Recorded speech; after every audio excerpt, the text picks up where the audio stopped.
Hi, I'm Karen. We're here at Montavilla Sewing Center, and we're going to talk about the Baby Lock Victory.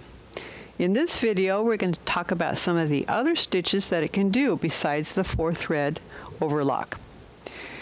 We have the 3-thread overlock wide, the 3-thread overlock narrow, narrow hem, rolled edge, flat lock seaming, and then over here we have 2-thread flat lock. But today, in this video, we're going to talk mainly about the 3-thread rolled edge. First, I want to tell you a little bit about the 3-thread overlock wide. It's really the same as the 4-thread. You're just not using the right-hand needle. And in the 3-thread overlock narrow, you're just not using the left-hand needle. And you also need to move your stitch selector to B. Now, to just let you know why that's important is when you are doing a narrower overlock, your loopers don't have to go quite as far to reach this left-hand needle because there's no left-hand needle, so you need to have these a little bit tighter. So that's why we're on B for that. But for 4-thread overlock stitching, we put this on A. Now each of these, you can kind of think of these like a recipe card. Make sure that you're following everything in the recipe, everything, including everything in the pictures, all the threading and so forth. So when you try these things out, I would recommend that you have different colors of thread in each of your spool stands so that you can kind of get an idea, maybe matching the green with the green, etc. So you can get an idea of what you're doing when you're learning this. And after you've got it, switch all to the color of thread that you want. Okay, so 3-thread rolled edge. First of all, we want to only have the right needle in. Now, the book is going to tell you when you are changing your needles to turn off your power switch, but of course if you do that, you're not going to have much light there. So I like to have it on, but for safety purposes, if you feel more comfortable, just turn it off. If you want to leave it on, make sure you don't have your foot anywhere near the foot control for obvious reasons. So to take the needle out, I like to leave it threaded because this way, if that needle drops down, it's not going to drop down inside the machine. The thread will hold it in place. You snip that off. I'm going to put this thread into a piece of fabric, keep it safe. Now we want to take this thread out of here. We don't want to leave it hanging because we don't want it getting tangled on anything. Lift up the presser foot, pull that through. Now it's out of the way. Now once you have taken your needle out, tighten this screw back down a little bit.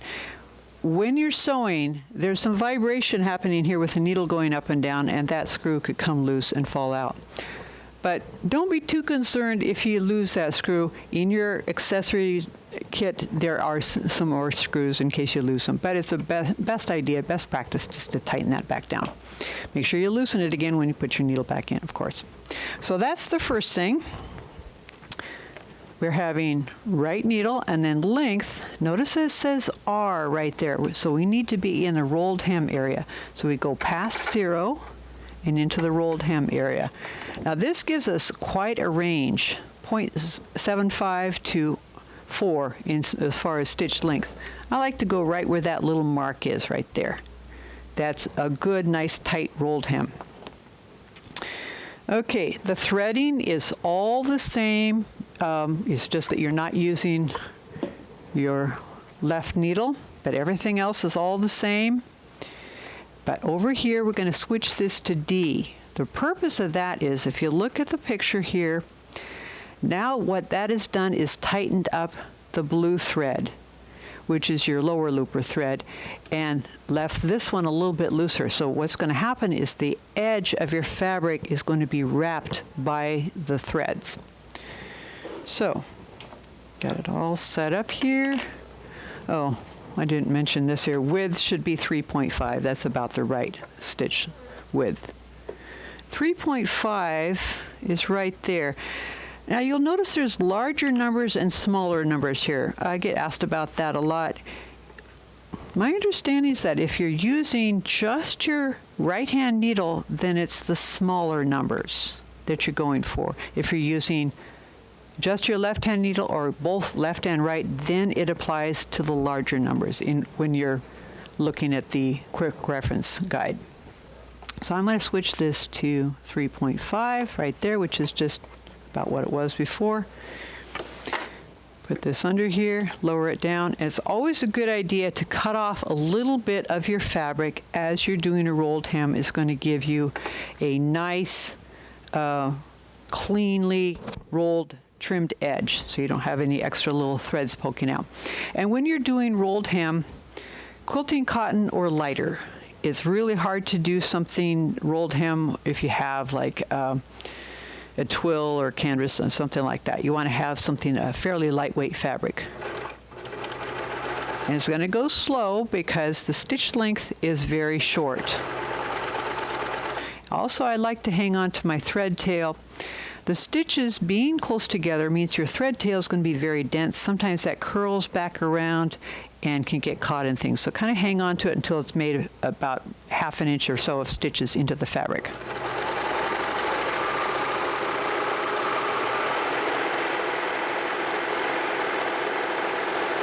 And you notice I like to start out slow, kind of make sure everything's going right, and then just go for it.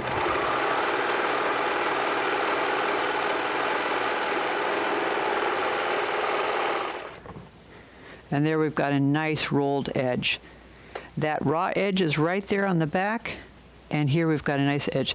Now it's a little bit puckered looking, but if you give it a pull like this, it helps the stitches sink down into the fabric and give you a nice, beautiful edge.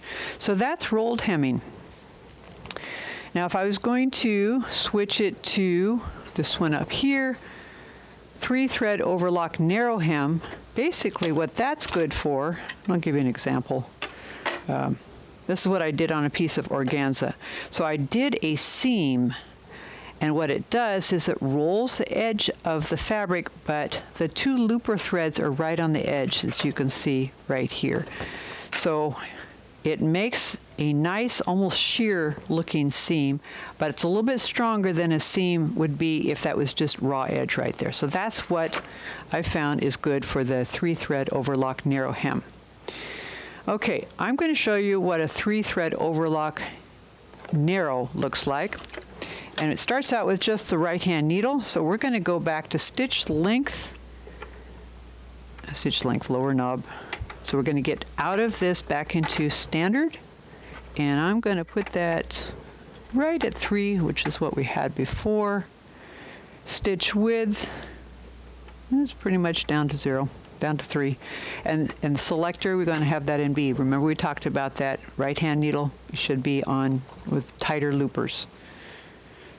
So I'm going to do that with this here.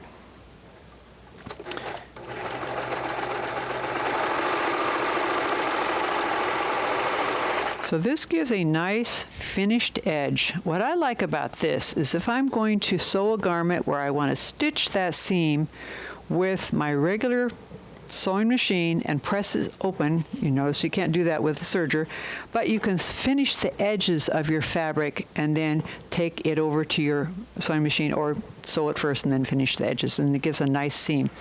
But to make a really decorative looking seam, I would shorten this down to say 1 or 2. Again, hold that thread tail till it makes a few stitches into the fabric.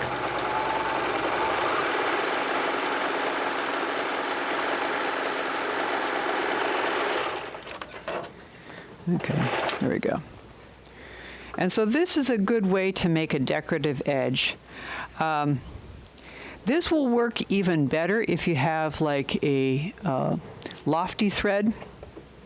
We have maxi lock stretch, which is a thread that will give a sort of a lofty edge, and I'll show you the difference between those two. Okay, here's a serger overlocks or rolled hem seam with just regular thread, and here is using the maxi lock stretch, and see how that fills it in. Everything else was the same. Stitch length, everything else was the same, needles, everything. The only difference is I used the maxi lock stretch instead of the regular thread, only in the upper looper. That's this one where the yellow one is. So that's a nice way to do that. Now I'm going to show you how to change your looper in a couple different ways. First of all,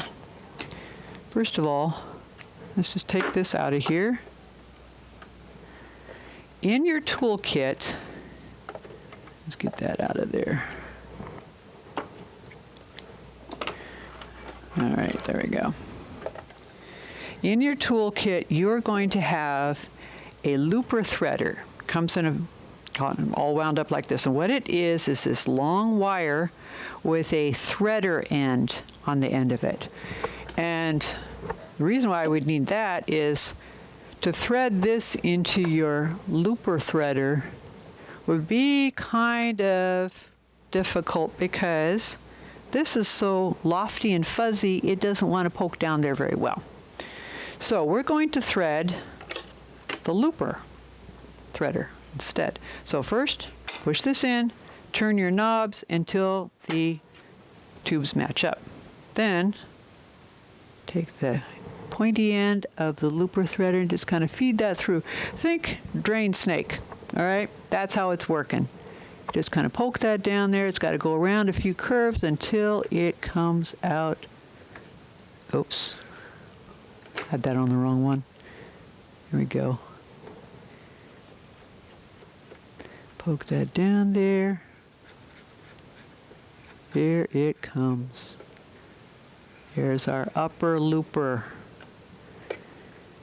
Now, take our thread, and you can see it's a lot easier to thread this. It's kind of like your old-fashioned needle threaders. You just poke that through there. Now give yourself plenty of tail here, because you don't want it letting, as you're pulling this through, you don't want it letting go somewhere in the tube. So give yourself at least a foot. Pull this through. Now we've got that threaded. So for this, since this is an upper looper, we want to put that under the foot like this. I'm going to stitch past this to get rid of some of that yellow thread. Oh yes, got to push that back. Lift this up. There we go. All right. Let me show you what that does. And yes, it is possible to use a lofty thread on both of these, or decorative thread. You can do that with both of them. Now, because it is a loftier thread, you may want to lengthen your stitch. Stitch out a sample, see what it does.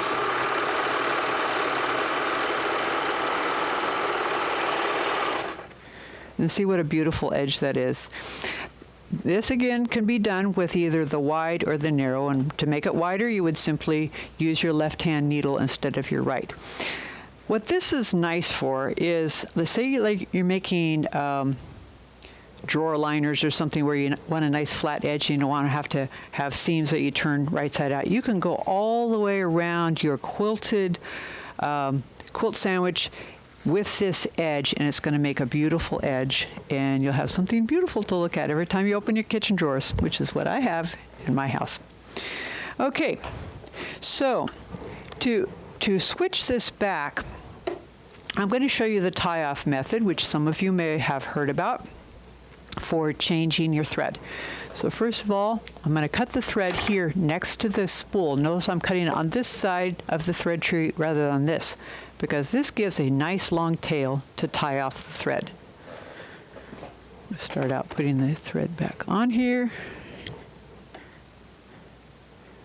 And of course you can use the looper threaders if you want, but if you only have one thread to change, this may be sufficient for your purposes. All right. And I do it with a single overhand knot as opposed to a square knot. It's easy. And I always test it to make sure that that's not going to come undone, because I certainly don't want it coming undone in the loopers there. With this threading, you don't even have to engage the looper threader mechanism. Okay, so start out by pulling this. Whoops, lift up the presser foot. That opens those discs. Now, you see how that gets caught right there, that first one? So here's what I learned is a really neat trick for that. Oops, we're getting it caught on the neighboring thread. All right. Take your old thread, push it down, pull the knot through. So now the knot is on this side of that first guide. Put that back down in there. I'm going to put these down here like that. And now we've got the knot on this side. Okay, I'm going to use my tweezers to kind of get a hold of my looper thread. Yeah, here we go. Hold of the looper thread, there we go. Okay, and that just comes right on through like that. Cut off this extra thread tail. There we go. Okay, so now I have the yellow thread threaded back up. I've got a little bit of a tangle here, but you get the idea. That's the tie-off method, and some people will use that instead of the threaders for threading lofty thread. So take it and try out the little looper threader. The nice thing about using the looper threader is that you can also use it to clean out the tubes. Let's say it's getting a little hard to thread that through. In that case, you may want to take, say, a couple of strands of your regular thread, poke it through the threaders, and then pull it through, and that'll kind of help clean out those tubes. It's a really neat idea for that. But one reason why those threading ports and the tubes might get a little bit clogged up is because you might be allowing dust to get on top of your thread spools. So keep your thread, all of your thread, out of the light, out of the dust, and the dust won't get inside your machine if there's no dust sitting up here. Also, when you're not using your serger, make sure that you cover it with the cover. So that's some of our basic stitches. 3-thread rolled hem, flat lock seaming. Oh no, we didn't do that this time.